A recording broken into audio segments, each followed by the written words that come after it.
সৃজন খবর বাংলা, খবর যেখানে জীবনের কথা বলে।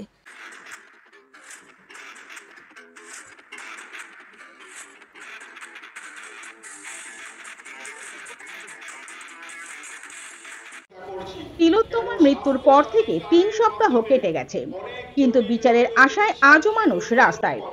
সাধারণ মানুষ থেকে শাসক বিরোধী সবাই চাইছেন জাস্টিস। খুনি ও ধর্ষকদের চিহ্নিত করে ফাঁসি বা কঠোর থেকে কঠোরতম শাস্তি। কলকাতা পুলিশ থেকে তদন্তভার গেছে সিবিআই এর হাতে, কিন্তু তদন্তের গতি প্রকৃতি নিয়ে উঠছে প্রশ্ন। এরই মধ্যে শুরু হয়েছে তিলোত্তমাকে নিয়ে রাজনৈতিক দড়ি টানাটানি। রবিবার দোষীদের কঠোর শাস্তি ও সিবিআই তদন্ত দ্রুত শেষ করার দাবিতে রাজ্য জুড়ে মহিলা তৃণমূলের চলছে দিনভর ধর্ণা ও কর্মসূচি। এদিন কোন্নগর ও নবগ্রামে এরকমই দুটি ধর্ণা মঞ্চে হাজির ছিলেন স্থানীয় বিধায়ক কাঞ্চন মল্লিক। পরে সাংবাদিকদের প্রশ্নের উত্তরে তিনি বলেন, আরজিকর আন্দোলনের অভিমুখ ঘুরিয়ে দেওয়ার চেষ্টা চলছে। তিনি প্রশ্ন করেন, নবান্ন অভিযান বা মুখ্যমন্ত্রী পদত্যাগ দাবি করলেই কি নির্যাতিতার বাবা মা শান্তি পাবেন? সিবিআই তদন্ত করছে, কিন্তু তদন্ত কত দূরে গেল? নবান্ন লালবাজার অভিযান কি আন্দোলনের প্রকৃত অভিমুখ, না দ্রুত তদন্ত শেষ করে ন্যায় বিচার ও কঠোর আইন আনা যথার্থ আন্দোলনের পথ হওয়া উচিত? কাঞ্চন মল্লিক এদিন আন্দোলন নিয়ে বিরোধীদের ভূমিকা নিয়েও প্রশ্ন তোলেন। আমরা শুনে নেব তিনি এদিন আরজিকর নিয়ে আর কি বললেন একটি বিরতির পর।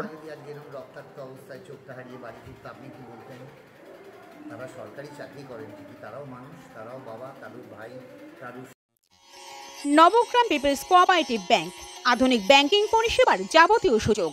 আপনার ব্যাংক, আপনার পরিবারের bank. Konnagar mother international school, affiliated to Central Board of Secondary Education, New Delhi. Admission going on. ওম জুয়েলার্সের সোনার পরশে পাবে আপনার সৌন্দর্য অনন্য রূপ। কোন্নগরের ওম জুয়েলার্স। নবগ্রাম ইন্ডেন প্রতিদিন 24 ঘন্টা আপনাদের সেবায়। ডোমেস্টিক ছাড়াও কমার্শিয়াল ইন্ডাস্ট্রিয়াল সার্ভিসও দেওয়া হয়।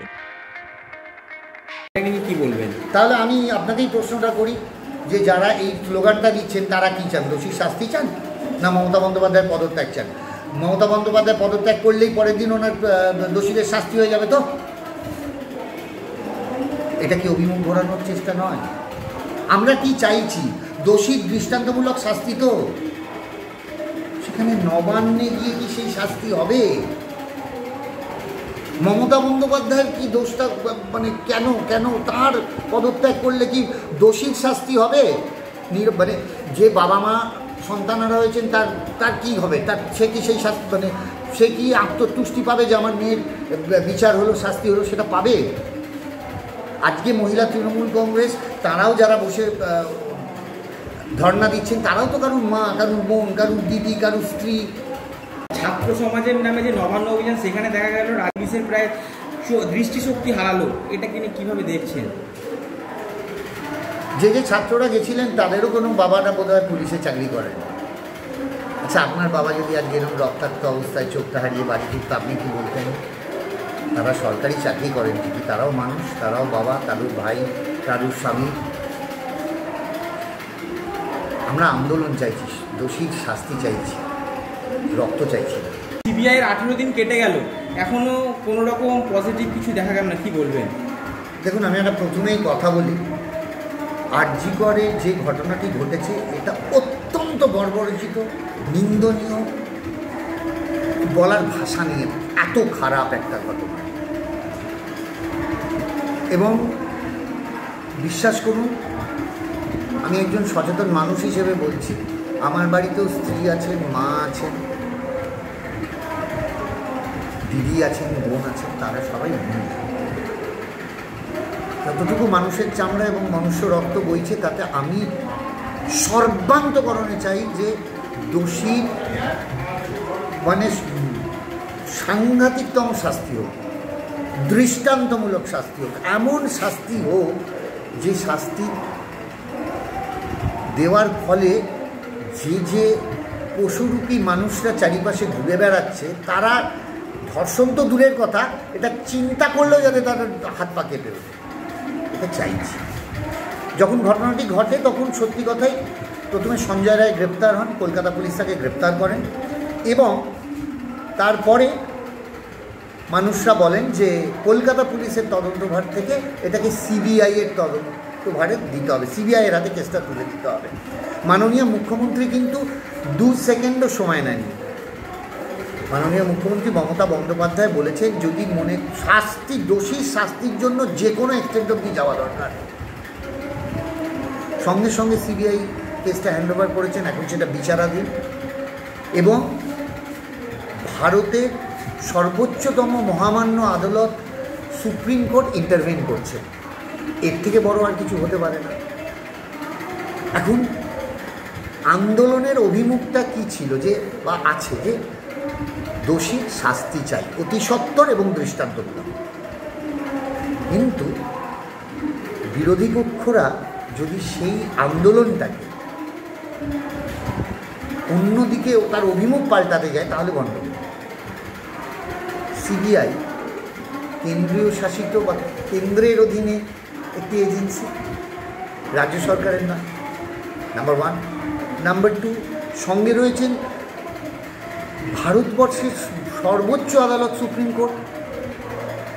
18 দিন হয়ে গেল বিচারাধীন মামলায় আমি কোনো মন্তব্য করব না, কিন্তু 2-3টে প্রশ্ন থাকে।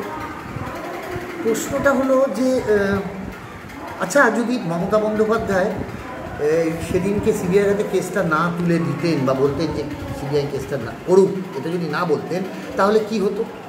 তাহলে বিরোধী পক্ষ এবং জনগণরা বলতে শুরু করতেন মমতা বন্দ্যোপাধ্যায়ের মদতপুষ্ট কলকাতা পুলিশ সে এই তদন্ত দীর্ঘায়িত করছে। সেটা হয়নি। সিবিআইয়ের হাতে তদন্ত, সর্বোচ্চ আদালত ইন্টারভেন করছে। তাতেও মিছিলের নাম করে যে অশান্তি, বিভ্রান্তি, বিশৃঙ্খলা তৈরি হচ্ছে, এটার কি কোনো দরকার আছে? আচ্ছা, এই অশান্তি, বিভ্রান্তি এগুলো করলে কি দোষীর শাস্তি কাল হবে? হবে না তো।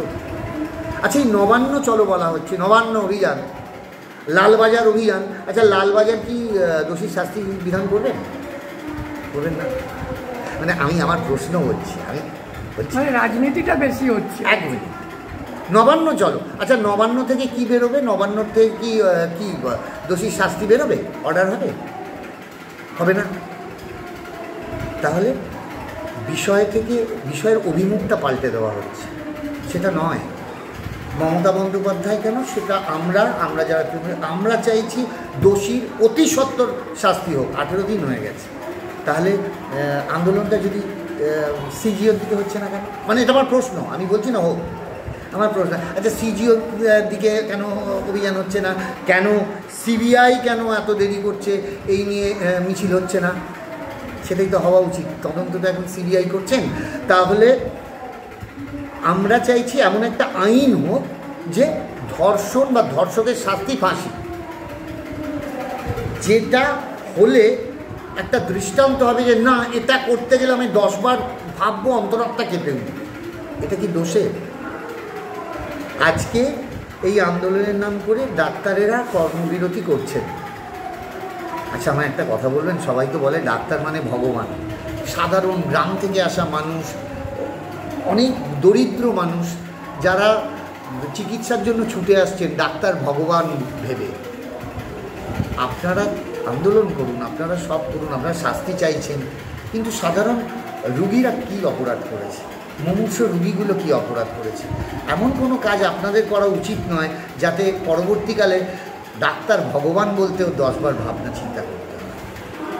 দেখুন, আমাদের গণতান্ত্রিক দেশ, সবাই নিজেদের সার্বভৌমত্ব, যে যার মন্তব্য, যে যার কাজ করতে পারেন। সবাই যেরকম, অনেকেই শুনছি সরকারি দুর্গাপুজোর অনুদান নেবেন না বলেছেন, সেটা তাদের ব্যক্তিগত মতামত, ব্যক্তিগত সিদ্ধান্ত। ভালো, তা যারা কর্মবিরতি করছেন শাসক দলের বিরুদ্ধে বা বলছেন, তারা সরকারি বেতনটা নিচ্ছেন তো না নিচ্ছেন না? মানে আমার প্রশ্ন, বোনাস টোনাস যে হয় তো সরকারি, সেটা নেবেন তো না নেবেন না? মানে আমি এমনি প্রশ্ন। আচ্ছা, ধরুন যারা বলছেন এই আমাদের সেটা নিয়ে এদিক চারিদিক থেকে, তারা যারা সরকারি কোনো পুরস্কার বা ইত্যাদি নিয়েছিলেন, তারা ফেরত দেবেন? বলুন, ফেরত দিয়ে দিচ্ছে। কেননা যদি আপনাদের কোনো সার্বভৌম দেশ, গণতান্ত্রিক অধিকার আছে আপনাদের, তাহলে বলুন, ফেরত দিয়ে দিন। এত সত্ত্বেও আমরা আবার বলছি, আমরা দোষীদের দৃষ্টান্তমূলক শাস্তি চাইছি এবং সেই আইন চাইছি যে শুধু পশ্চিমবঙ্গ নয়, শুধু আরজিকর নয়, শুধু মেডিকেল কলেজ নয়, সারা ভারতবর্ষের কোনায় কোনায় সমস্ত ধর্ষকদের ফাঁসি হোক, এটা আইন, এটাই চাইছি। আমাদের আজকে এই প্রশ্নটাই আমরা বারবার সেই দাবি সব জায়গায় আমরা করছি। সৃজন, খবর বাংলা নিউজ। তিনিও এই দাবিটি প্রথম দিন থেকে